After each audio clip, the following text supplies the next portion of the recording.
ইউরোপের নাম শুনলেই চোখে ভাসে অনন্য স্থাপত্য শৈলীর শহর আর শতবর্ষী ঐতিহ্য। তবে শহরের পাশাপাশি ইউরোপের কিছু গ্রামেও তাদের স্বতন্ত্র সৌন্দর্য ও ইতিহাসের জন্য বিখ্যাত।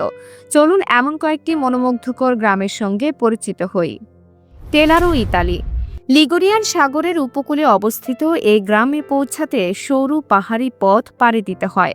পাহাড়ের গায়ে প্যাস্টেল রঙের বাড়ি আর চিত্রকর্মে সাজানো দেয়াল গ্রামটির অন্যতম আকর্ষণ। বিবুরি, ইংল্যান্ড। কেটস ওল্ড অঞ্চলের এই গ্রামটি সবুজ প্রান্তর, পাথরের কটেজ আর কলন নদীর জন্য পরিচিত। আর্লিংটন রো, যেখানে ১৭ শতকের পুরনো কটেজ রয়েছে, পর্যটকদের মুগ্ধ করে। হলস্টেড, অস্ট্রিয়া। উঁচু পাহাড় আর নীল জলরাশির মাঝে থাকা এই গ্রাম ইউনেস্কো ওয়ার্ল্ড হেরিটেজের অন্তর্ভুক্ত। এর সৌন্দর্য এতই বিখ্যাত যে চীনে এর হুবহু একটি প্রতিরূপ তৈরি হয়েছে। ফলে গান্দ্রোস, গ্রিস।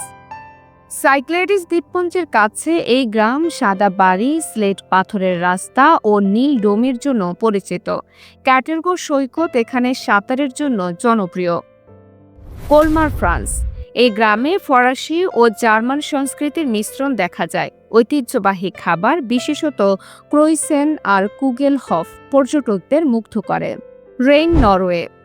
আর্কটিক সার্কেলের উত্তরাংশে অবস্থিত এই গ্রামটি তার নীল উপসাগর ও প্রাকৃতিক সৌন্দর্যের জন্য ছবির মতো সুন্দর বলে পরিচিত। এগুলোই ইউরোপের সেই গ্রাম যেখানে প্রাকৃতিক সৌন্দর্য আর ঐতিহ্যের মেলবন্ধনের সময় কাটানো সত্যিই এক অসাধারণ অভিজ্ঞতা।